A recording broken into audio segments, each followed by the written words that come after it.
Hello, जय हिंद। चलिए भाई, जरा आज हम लोग चर्चा करना चाहेंगे इस वीडियो में मूल अधिकारों के बारे में। चलिए आइए जानते हैं मूल अधिकार क्या होते हैं। तो समझ लीजिए एक शॉर्टकट में कि मूल अधिकार एक लाइफ स्टैंडर्ड लाइफ या गरिमामय सम्मानित जीवन जीना है, तो मूल अधिकारों की बहुत ही बड़ी इंपॉर्टेंस है। और अभी हम आगे वन बाय वन बताएंगे कौन कौन से मूल अधिकार हमारे पास हैं। तो अभी यूँ समझिए, संविधान में कुल मिलाकर 22 भाग हैं। जो भाग नंबर 3 है, पार्ट 3 है, वो फंडामेंटल राइट्स के बारे में है, मूल अधिकारों के बारे में है। कुल मिलाकर अनुच्छेद की बात करें तो अनुच्छेद 12 से लेकर 35 तक फंडामेंटल राइट्स के बारे में, जिसे मूल अधिकार कहते हैं। अब बात आती है, जरा समझिए, हमारे संविधान निर्माताओं ने नागरिकों को कुल मिलाकर 7 प्रकार के फंडामेंटल राइट्स दिए थे। पहला हमारा था उस टाइम पे जब जो हमने संविधान, देखो ध्यान देना, मूल संविधान का मतलब होता है 26 जनवरी 1950 को जो संविधान हमने लागू किया था। तो मूल संविधान में कुल मिलाकर 7 प्रकार के फंडामेंटल राइट्स थे। पहला था समानता का अधिकार, राइट टू इक्वालिटी, अनुच्छेद 14 से 18 तक। दूसरा अधिकार हमारा है स्वतंत्रता का अधिकार, 19 से 22, राइट टू फ्रीडम। और थर्ड हमारा है अगला शोषण के विरुद्ध अधिकार, अनुच्छेद 23-24। अगला हमारा है धार्मिक स्वतंत्रता का अधिकार, अनुच्छेद 25 से लेकर 28 तक। इसको बोलते हैं right to freedom of religion, धार्मिक स्वतंत्रता का अधिकार 25 से 28। फिर अगला हमारा है शिक्षा एवं संस्कृति संबंधी अधिकार, right to education and culture, article 29 से 30 तक। और आर्टिकल 31 में था, अब है नहीं, राइट टू प्रॉपर्टी, संपत्ति का अधिकार हमारा मूल अधिकार था, जिसे 44th अमेंडमेंट 1978 44वें संविधान संशोधन अधिनियम 1978 के द्वारा पहले गैर कांग्रेसी प्रधानमंत्री मोरारजी देसाई जी की सरकार थी। इन्होंने संपत्ति के मूल अधिकार को चेंज करके उसे बना दिया लीगल राइट या कानूनी अधिकार या वैधानिक अधिकार। अभी हम चर्चा करेंगे कि मूल अधिकार क्या होते हैं और वैधानिक या कानूनी अधिकार क्या होते हैं। और आखिरी अधिकार हमारा बचता है जो 7वां था, आज की डेट में भी 6ठा बन गया अब तो, संवैधानिक उपचारों का अधिकार। कि अगर हमारे मूल अधिकारों का कहीं से हनन होता, वायलेंस होता है, उसमें कोई कमी या न्यूनता आती है किसी वजह से, तो किस प्रकार से हम उसे लागू करवा सकते हैं, न्यायालय किस तरह से एक्शन ले सकता है। क्योंकि हमारे मूल अधिकारों का संरक्षक हमारे न्यायपालिका न्यायालय को बनाया गया है, वरना नेता तो हमको आपको बेच के खा जाए। चलिए अच्छा, अभी हम पॉलिटिकल बातें नहीं करते हैं। अब बात आती है कि जरा समझिएगा, अभी हम आगे चर्चा करेंगे वन बाय वन कि क्या बेसिक फ़र्क है फंडामेंटल राइट में और लीगल राइट में। तो ध्यान रखिएगा, मूल अधिकार वो अधिकार होते हैं जिन्हें दुनिया की कोई ताकत आपसे छीन नहीं सकती, ना कोई सरकार, ना कोई प्राइवेट व्यक्ति। मूल अधिकार, हाँ, वो अलग बात है, इमरजेंसी के टाइम पे कुछ समय के लिए निलंबित किया जा सकता है, कहते हैं संगत युक्ति युक्त प्रतिबंध लगाए जाते हैं, वो तो सिस्टम अलग है, किन की कंडीशन लगाए जाते हैं। ध्यान दीजिएगा, मूल अधिकार वो अधिकार जिसे किसी भी सूरत में नागरिकों से छीना नहीं जा सकता। और यही नहीं, भारत एक ऐसा देश है कि नागरिक अपने मूल अधिकारों को त्याग भी नहीं सकता। अमेरिका जैसे देशों में क्या है, अमेरिका के नागरिक चाहते हैं मूल अधिकारों को त्याग सकते हैं, छोड़ सकते हैं। लेकिन भारत में क्या है, न्यायपालिका ने देखा कि भारत के लोग कम पढ़े लिखे, निरक्षर हैं, गरीब हैं, यहाँ लोग अपने अधिकारों के प्रति अवेयर नहीं है, उनको ज्ञान नहीं है। लिहाजा जो पढ़े लिखे, समझदार और दबंग टाइप के लोग हैं, लोगों के मूल अधिकारों से खिलवाड़ करना चालू कर देंगे। लिहाजा साफ साफ कह दिया गया है कि कोई भारतीय नागरिक अपने मूल अधिकारों का त्याग नहीं कर सकता। अमेरिका वगैरह में त्याग कर सकते हैं। और इसके अलावा अब हम जरा आते हैं, शुरुआत करते हैं। आप जब अधिकार पढ़ेंगे, अनुच्छेद 14 से चालू होता है समानता का अधिकार। तो भैया 12-13 में क्या है, 12-13 में क्या है, तो पहले हम शुरू से पढ़ेंगे 12 और 13, आर्टिकल 12 एंड 13। 12 में कहा गया है, ध्यान दीजिएगा, अनुच्छेद 12 में स्टेट या राज्य शब्द को डिफाइन किया गया, राज्य या स्टेट। तो हम यहाँ पर उस चीज को उठा के चलेंगे। भाग तीन ध्यान दीजिएगा जरा, संविधान का भाग 3 और भाग 4 दोनों में राज्य स्टेट की परिभाषा एक ही है। आपको 3 जगह मिलेगी, भाग 3, भाग 4 और भाग 6। 3 जगहों पर राज्य की अलग अलग परिभाषाएं हैं। तो फिलहाल अभी हम यहां पे परिभाषा अलग है और इन दोनों में परिभाषा सेम है। यहां पे स्टेट की परिभाषा अलग है, बाकी इन भाग 3 और भाग 4 में एक ही जैसी है। अब जरा हम आते हैं कि भाग 3 और भाग 4 में राज्य का मतलब क्या है। राज्य का मतलब सरकारों से है, और कौन कौन से सरकारें आती है समझिए जरा। राज्य शब्द में भाग 3 और भाग 4 में गवर्नमेंट ऑफ इंडिया को शामिल किया गया है, पार्लियामेंट को शामिल किया गया है, स्टेट गवर्नमेंट को शामिल किया गया है, विधानमंडल या लेजिस्लेचर को शामिल किया गया है, बाकी जितनी लोकल अथॉरिटीज उनको शामिल किया गया है, जैसे आपका नगर निगम, नगर पालिका वगैरह, और जितने हमारे अन्य प्राधिकारी हैं, डीएम, एसपी, एसएसपी, कमिश्नर, सबको शामिल किया गया है। अलग अलग न्यायालय ने अपने अलग अलग निर्णयों में, अलग अलग डिसीजंस में ये जो स्थानीय प्राधिकारी और अन्य प्राधिकारी को कई को शामिल किया है। जैसे कुछ मेन बता दे रहे हैं आपको कि राज्य या गवर्नमेंट में ये भी शामिल, LIC ऑफ इंडिया, ONGC,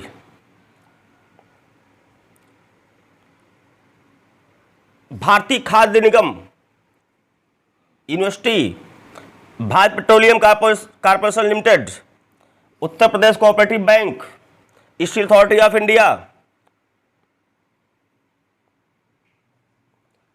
अंतर्राष्ट्रीय airport authority, DM, commissioner, SSP जितने ही हैं, इस सबको काउंट किया जाता है राज्य में, स्टेट में। तो भाग 3 और भाग 4 में जो आर्टिकल, भाग 3 का जो आर्टिकल 12 जो परिभाषा देता है राज्य में कौन कौन शामिल है, तो ध्यान दीजिए राज्य में ये लोग शामिल हैं। अभी बात आएगी आर्टिकल, हम 13 में पहुंचेंगे, बोलेंगे हम बार बार कि ऐसा कोई भी कानून, ऐसा कोई लॉ, ऐसा कोई नियम कोई भी सरकार, कोई राज्य नहीं बनाएगा जिससे मूल अधिकारों का हनन होता हो, उस पर प्रतिबंध लगाता हो, या उसका वायलेंस करता हो, अतिक्रमण करता हो, या उसको न्यून करता हो, कम करता हो। तो वहां पर राज्य में सब सब काउंट होंगे जो भी होगा। तो भाग 3 का जो आर्टिकल 12 है वो स्पेशली डिफाइन करता राज्य का मतलब संविधान में क्या है। खासकर भाग 3 और भाग 4 में राज्य को का क्या मतलब है, राज्य में कौन कौन बॉडीज शामिल हैं, इंक्लूड हैं, ये अनुच्छेद 12 बताता है। अब जरा हम आते हैं, इसका स्क्रीनशॉट ले लीजिए, फिर अनुच्छेद 13 पे आते हैं।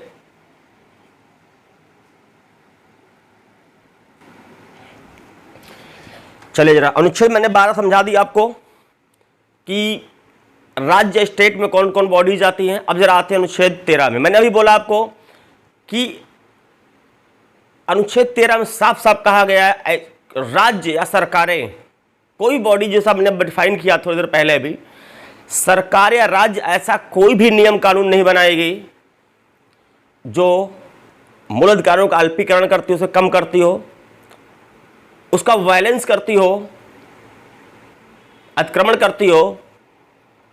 यदि ऐसी कोई विधि राज्य सरकारें बनाती हैं तो वो विधि, वो लॉ जिस हद तक मूल अधिकारों को प्रभावित करेगी उस हद तक न्यायालय उसे शून्य कर सकता है, वाइड कर सकता है, उसे अवैध करके खारिज कर सकता है। अनुच्छेद 13 में साफ साफ कहा गया है राज्य ऐसा कोई भी कानून नहीं बनाएगा जो कि नागरिकों के मूल अधिकारों का हनन करें, उसका वायलेंस करें, उसका अल्पीकरण करें। जरा देखिए, आप लोग अक्सर कहते हैं हमारा मूल अधिकार क्या यदि हनन होगा हम कोर्ट चले जाएंगे, न्यायालय चले जाएंगे। तो ध्यान रखिएगा, अनुच्छेद 13 ही न्यायालय को अधिकार देता है यदि नागरिकों के मूल अधिकारों का हनन होता है तो न्यायालय तुरंत एक्शन ले सकता है। कब, कैसे, किस कंडीशन में, देखिए जरा। अनुच्छेद 13 को कहा जाता है मूल अधिकारों का सुरक्षा कवच। पूछेगा आपसे कि मूल अधिकारों को सुरक्षा कवच किस आर्टिकल को कहा जाता है, तो आर्टिकल 13 को कहा जाता है। फिर बोलेगा न्यायालयों को मूल अधिकारों का सजग प्रहरी बनाने का अधिकार किसने बनाया, अनुच्छेद 13 ने बनाया है। तो उसमें साफ साफ कहा गया कि न्यायालय मीन्स स्पेशली जो आपका हाई कोर्ट, सुप्रीम कोर्ट, ऐसी विधियों को शून्य या अवैध करार दे सकती है, खारिज कर सकती है जो कि हमारे मूल अधिकारों का हनन करते हैं, उसको कम करते हैं, न्यून करते हैं, उनका वायलेंस करते हैं, ऐसी विधियां। और उसमें अधिकार किसको दिया, ध्यान दीजिए जरा। आप पढ़ते हैं सुप्रीम कोर्ट को आर्टिकल 32 में पावर दी गई है और हाई कोर्टों को आर्टिकल 226 में पावर दी गई है कि ये यदि ऐसी कोई विधि है जो मूल अधिकारों का हनन करती है तो वो इसे शून्य या खारिज कर सकती है। इसके अलावा जब भी आप पढ़ेंगे आर्टिकल 32 में, वहाँ पढ़ाऊंगा, 5 प्रकार के रिट्स हैं या ऑर्डर्स हैं: बंदी प्रत्यक्षीकरण, परमादेश, प्रतिषेध, उत्प्रेषण और अधिकार परीक्षा। ये 5 प्रकार के रिट्स होती हैं। जब पढ़ाऊंगा तो उसको बाइलिंगुअल पढ़ाऊंगा। अब बात आती है ऐसे अधिकार को जो कोर्ट ने 32, सुप्रीम कोर्ट ने अनुच्छेद 32 के तहत और हाई कोर्ट ने 226 के तहत किसी ऐसी विधि को जो अधिकारों को उल्लंघन करती है, अधिकारों का हनन करती है, वायलेंस करती है, अतिक्रमण करती है, उसको शून्य कर देता है। किस लेवल तक, जिस लेवल तक जितना पार्ट कानून का वो उतना पार्ट जितना अधिकारों से असंगत है, अधिकारों से को हनन करती है। अब बात आती है, तो ध्यान दीजिएगा, विधियां भी 2 तरह की हैं। सोचिए, संविधान लागू होने से पहले, भाई अधिकार हमें तब मिले संविधान लागू हुआ 26 जनवरी 50 को। उससे पहले भी कुछ कानून बने थे, उसके बाद भी कानून बहुत बनते चले आ रहे हैं। तो ये आर्टिकल 13 कहता है ये उन दोनों विधियों पर लागू होगा जो हमारे अधिकारों का हनन करेंगी। संविधान लागू होने से पूर्व की विधियां और संविधान लागू होने के बाद की विधियां, दोनों पर लागू होगा। सोचिए, संविधान निर्माताओं ने क्या खूब बनाया है कि संविधान लागू होने से पहले भी कोई कानून जो चला आ रहा है, देश में अभी भी चल रहा है, उस पर भी लागू होगा, और आगे जो बनेगा उस पर भी लागू होगा। यदि मूल अधिकारों के रास्ते में आएगा, रोड़ा बनेगा, तो न्यायालय उसे खारिज कर देगा। तो मूल अधिकारों की ये वैल्यू है, समझिए ध्यान से, और हर व्यक्ति को अवेयर होना चाहिए अपने अधिकारों के बारे में। जरा देखिए, हम जरा प्री कॉन्स्टिट्यूशनल लॉ की बात कर लेते हैं। अभी पिछली मोदी सरकार में 2014 से 2019 का जो पहला कार्यकाल था मोदी जी का, जिस पे उन्होंने मुद्दा उठाया ट्रिपल तलाक का, 3 तलाक का, और बहुत से लोग अभी हमारे लोग कहते हैं मोदी ने 3 तलाक खत्म कर दिया। अरे भैया, 3 तलाक कहाँ खत्म कर दिया?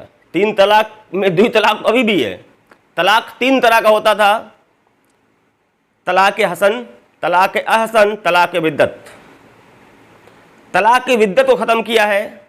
समझिए ये क्या है। आप ध्यान रखिए, भारत में जो मुस्लिम पर्सनल लॉ है, मुस्लिम पर्सनल लॉ 1937 का है, 1937 का है। देश की आज़ादी से देखिए, संविधान लागू होने 13-14 साल पहले लागू किया गया था। उसमें क्या था, अगर आप देखिए, मुस्लिम पुरुषों का वर्चस्व था। सनक गए, मूड आया, तलाक तलाक तलाक। अरे आपने चाहे, अब कोई नशे चला आ रहा है, पत्नी लड़ाई होगी, तलाक तलाक बोल दिया। दिन में लड़ाई हुई, शाम को 2-4 पैग मारी है, सब्जी में नमक खराब है, कम ज़्यादा है, गुस्से में तलाक दे दिया। जब सुबह नशा हरण हुआ तो यार क्या गलती कर दी, अब तो गड़बड़ हो गया। ऐसे में क्या होता था, अगर आप देखिए, महिलाओं का जीवन नरक हो जाता था, मुस्लिम महिलाओं का। तो ऐसे में एक थी महिला सायरा बानो, भाग गई सुप्रीम कोर्ट, धर के केस ठांस दिया गवर्नमेंट ऑफ इंडिया के ऊपर, यूनियन ऑफ इंडिया, और बाकी पक्षकार बना दिया मौलाना मुल्लाओं को, जो भी मेरा जो उनके धार्मिक नेता वगैरह होते हैं। लोग पहुंच गए साहब सुप्रीम कोर्ट अपना पक्ष लेके, साहब ये तो हमारा पर्सनल मामला है, मुस्लिम पर्सनल लॉ है, इसमें हस्तक्षेप ना करें। तो कोर्ट ने कहा क्यों भाई, क्यों ना करें? अनुच्छेद 13 पढ़े नहीं हो, देखे नहीं हो, साफ साफ कहता है ऐसा कोई कानून जो किसी के मूल अधिकारों का हनन करेगा, अधिकारों को रौंदेगा, हम उसको रौंद देंगे। आपका ये जो 3 तलाक का तलाक विद्दत है, महिलाओं के एक गरिमामय जीवन जीने का अधिकार प्रभावित करता है, लिहाजा हम इस पे एक्शन तो लेंगे। आपने तलाक बोल दिया, चाहे गुस्से में, चाहे नशे में, चाहे जिस हालात से, और एक महिला के जीवन का पूरा जीवन नरक हो गया, उसके जीने की जो आजादी है वो आपने छीन लिया। फिर इसके बाद यदि आपको होश में आप आते हैं तो आपका सिस्टम हलाला का है। गलती आपने, गुस्सा आपने किया, बेचारी वो हलाला करा के आए। अरे भाई उसके जीने की इच्छा है, अधिकार, जिससे मर्जी उसका जिए। तो कोर्ट ने चाबुक चलाया और तलाक बिद्दत को बैन कर दिया। तो वो कानून कैसा था? प्री कॉन्स्टिट्यूशनल था। अब बात समझ में आ गई? अब ऐसा कोई कानून कोई सरकार नहीं बनाएगी जो कि हमारे भविष्य में कोई सरकार या राज्य नहीं बनाएगा जो हमारे मूल अधिकारों को प्रतिबंधित करता हो, उसको कम करता हो, उसका अतिक्रमण करता हो। अब बात समझ में आ गई? अनुच्छेद 13 क्या कहता है? अगर 13 ना होता तो सुप्रीम कोर्ट, हाई कोर्ट को पावर ना होता कि वो हमारे अधिकारों की रक्षा कर पाता। लिहाजा यही इसीलिए कहा गया मूल अधिकारों का सुरक्षा कवच अनुच्छेद 13। न्यायालय को मूल अधिकारों का सजग प्रहरी बनाने का भी कार्य करता अनुच्छेद 13। साफ साफ कहा 13 ने, यदि कोई कानून ऐसा हो, चाहे संविधान से पहले का हो चाहे बाद का हो, यदि मूल अधिकारों का हनन करेगा, वायलेंस करेगा, तो कोर्ट उसको वायलेंस कर देगा, मतलब उसे शून्य कर सकता है उस हद तक जिस हद तक मूल अधिकारों पर अतिक्रमण होता है। अब बात आती है, ऐसा कोई कानून सरकार बनाती है, कोर्ट कहता नहीं साहब इसमें इतना पार्ट तो है जो हमारे अधिकारों, नागरिकों अधिकारों को छीनता है, हम तो इसको खारिज करेंगे। अब चाहे वो जो प्रोविजन है जो अधिकारों को हनन करता है, भले वो उस कानून का मूल आत्मा हो जो नया बनाया गया है उसकी वजह से कानून बेकार हो जाने दो, लेकिन नागरिकों अधिकारों का हनन नहीं होना चाहिए। तो भैया ये इंपॉर्टेंस है मूल अधिकारों के, समझिए सभी लोग अपने अधिकारों को। अब हम चलेंगे आगे, 1 बाय 1 हमारे जितने अधिकार हैं इसका स्क्रीनशॉट ले लीजिए, फिर हम आगे बढ़ते हैं। अब जरा देखते हैं 1 बाय 1 हमारे वर्तमान में कुल 6 प्रकार, जैसा मैंने वीडियो में पहले शुरू में बता दिया था। तो मूल संविधान जो 26 जनवरी 1950 को लागू किया गया, उसमें कुल मिलाकर 7 मौलिक अधिकार दिए गए थे नागरिकों को। जब 44वां संविधान संशोधन 44th अमेंडमेंट एक्ट 1978 पास हुआ, लागू किया गया, तो जो हमारा छठा मूल अधिकार था, संपत्ति का अधिकार, राइट टू प्रॉपर्टी, आर्टिकल 31 में था, उसका नेचर बदल दिया गया। अब वो संपत्ति का अधिकार अब हमारा मूल अधिकार ना होके क्या हो गया, लीगल राइट या वैधानिक या कानूनी अधिकार हो गया। पहले क्या था, आर्टिकल 31 में था, अब हो गया 300, आर्टिकल 300A में। पहले 31 में था, अब 300A में हो गया। अब कुल मिला के बचे हमारे पास 6 मूल अधिकार, 6 फंडामेंटल राइट्स हमारे पास हैं रिमेनिंग में। पहला कहता है समानता का अधिकार, राइट टू इक्वलिटी, आर्टिकल 14 से लेकर 18 तक। दूसरा कहता है स्वतंत्रता का अधिकार, राइट टू फ्रीडम, 19 से लेकर 22 तक। तीसरा कहता है धार्मिक स्वतंत्रता का अधिकार,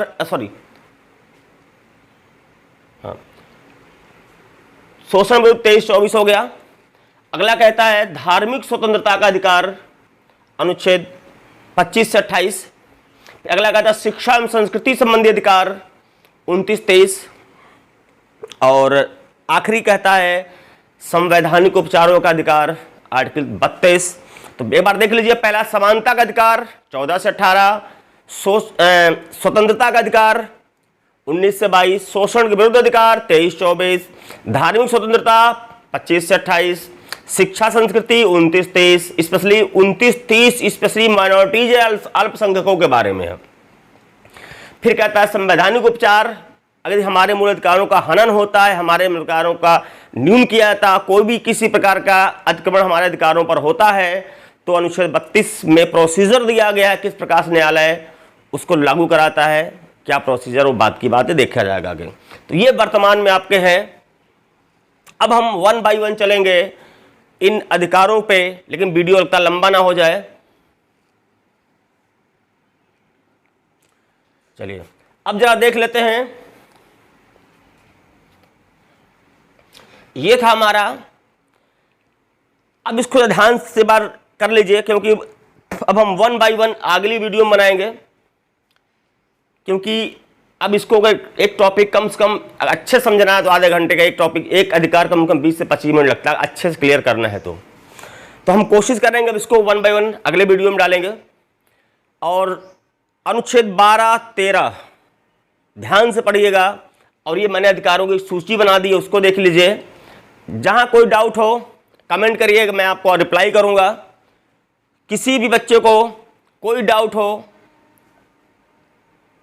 तुरंत जब आप वीडियो देखें, मेरा नंबर भी उसमें आता है, उस नंबर पे कॉल करके हमसे आप क्वेरी 12 से 2 के बीच में कर सकते हैं। ठीक, चलिए अच्छा, उम्मीद करता हूं आपको समझ में आया होगा। और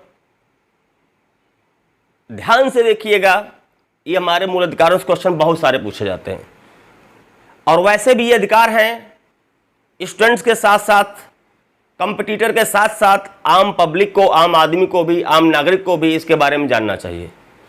तो मैं चाहूँगा अपने स्टूडेंट से, जो हम इस समय जो हमारा वीडियो देख रहे हैं, देखेंगे, उन सबसे मेरी गुजारिश है कि लोगों को ज़्यादा से ज़्यादा शेयर करिए, लोग जागरूक बनाइए अपने अधिकारों के प्रति। ये भी अपने आप में एक देश सेवा है, राष्ट्रभक्ति है कि लोग जागरूक हों, लोगों को अपने अधिकारों का पता चले। सिर्फ जय हिंद कहना और नारा लगाना देशभक्ति नहीं है। देशभक्ति का ये भी एक तरीका है कि आप नागरिकों को जागरूक करें। चलिए, जय हिंद, मिलते हैं अगले वीडियो में।